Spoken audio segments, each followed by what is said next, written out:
Well, our next guest has become famous for his wicked tongue and his signature mustache. And as the breakout star of the hit Bravo series, Shahs of Sunset, you never know what to expect from Reza Farahan.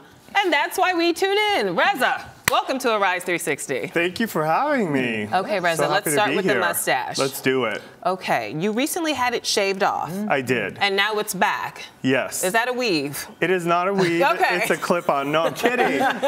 You know, Persians were hairy by nature, so I think our hairs grow faster than white people or African-American hairs. That's just my theory. So that is all and I'm real. sticking to it, yes. Okay. You can tug on it if you like. Ooh, there you go. Let me get my rub on. Oh, yeah, it is real. Are you going to keep it this time? Yes. Okay. I like They're it. thick and bristly, aren't they? Yeah, they are. They feel good. Thank you. I like it. Okay, so Reza, the show has been wildly successful. Did you have any idea it would be this huge? And when did you know that it was a phenomenon? First of all, I'm fortunate to have a career in real estate that I love. This was just a bonus. I had no clue. I only did it to give a voice to homophobia in the Persian and Middle Eastern community. So I realized that it was a hit when I was at Starbucks and I'm standing in line and people are staring at me and I'm like, oh shit, you know, homeboy's cruising me. And I quickly realized, no, they're not cruising you. They recognize you from the show, and like my mindset completely changed. So now I realize people are looking at me not because I'm hot, but because they recognize me from the show. That's funny. Well, what has the reaction been from the Persian community, and what is the feedback they're giving you now, besides that, you know, you're hot? Well, fortunately, I don't give an F. I only have one F to give, so I'm not giving it to the Persian community. I really don't care what they think, but I have gotten a lot of positive feedback from a lot of progressive Persians. And some OGs, they're not down. They think it should have been more of a National Geographic, the plight of the Persian migration to the, U.S., with me like showing artifacts, Vanna White style of our, of our country. So those people don't appreciate the entertainment value of the show. Okay, well, besides the entertainment value, what has been the best part of being on a hit show like this, and the worst part? Well, the best part is something that neither you guys nor the fans get to participate in. It's all of the tweets, emails, and Facebook messages I get from young Middle Eastern, gay and lesbian, and transgender people who reach out to me and tell me that seeing me on TV gives them some hope that potentially they could have a positive relationship with their parents if they came out of the closet. Now, Reza, while we're on that subject, let's talk about the moment during this season when you actually almost got into a fight with another gay Iranian man. Yes. You used a homophobic slur. I did. And that became the talk of the show and the talk of the internet. It did. How do you feel about that moment now looking back, and why do you think you were so hostile to him? Well, I'm very appreciative of that moment because in hindsight, it's been a huge learning experience for me. It actually had nothing to do with him. I don't know him. He triggered me by saying, shut up to me, because I said his brother was gay as we're standing at a gay bar and his gay brother is flirting with other gays.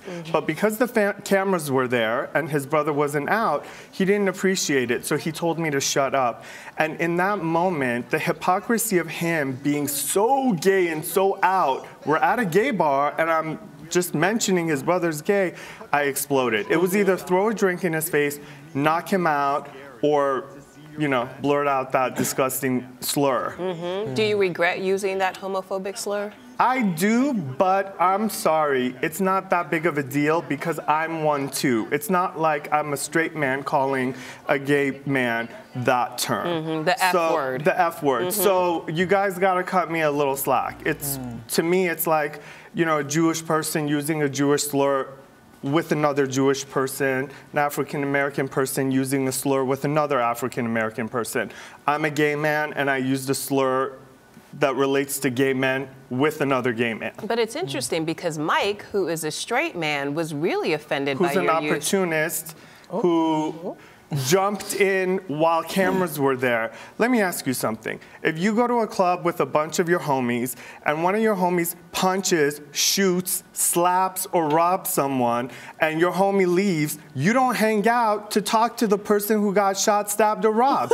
You bounce with your homie. But when cameras around and you think you have a moment to shine, you stick around and you let the guy cry on your shoulder because you think it'll look good for you later on. So you think that was disingenuous? You don't think that he really... If Eka has my phone, I will show you a text message from Mike in my phone when he realized that guy was going to be on the show. And he said, you need to do something about this. We don't want him, you know, destroying the Persian, this, that, and the other by being on our show. Wow. So, okay. Into the drama heats up. Oh my goodness. Okay. I got to keep it real. Well, you did. Yes, you did. I'm not going to lie. So what's your relationship with Mike like now? I love Mike. Mike will always hold a special place in my heart.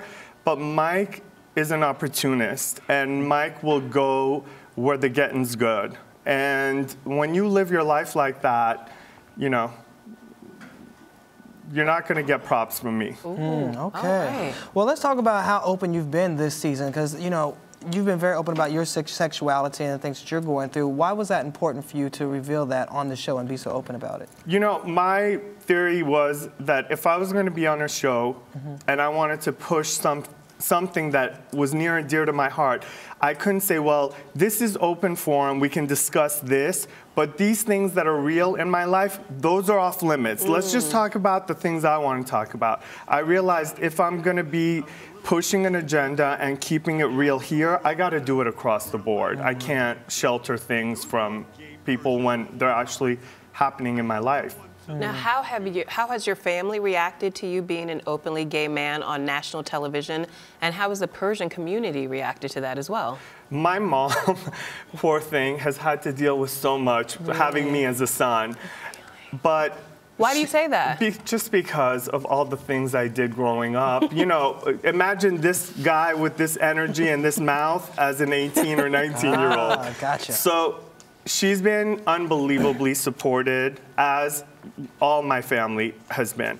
The Persian community, not so much. You know, I'll get a tweet or a comment like, Allah doesn't approve of homosexuality. And I'm thinking to myself, bitch, I don't give a what Allah thinks of me or my sexuality. Wow. So I don't really care what they think. I have to be me and do me and just worry about the people that love me in my life, like my family and friends. I'm not going to be able to please all of the Persian community. It's just not going to happen. But so far, do you think that your agenda is working, that you are bringing more people to be accepting of your lifestyle? You know, absolutely, to answer your question, yes.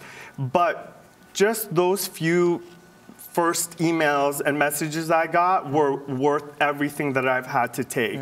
Knowing I've helped one person would have made all the negative comments and negative feedback well worth it.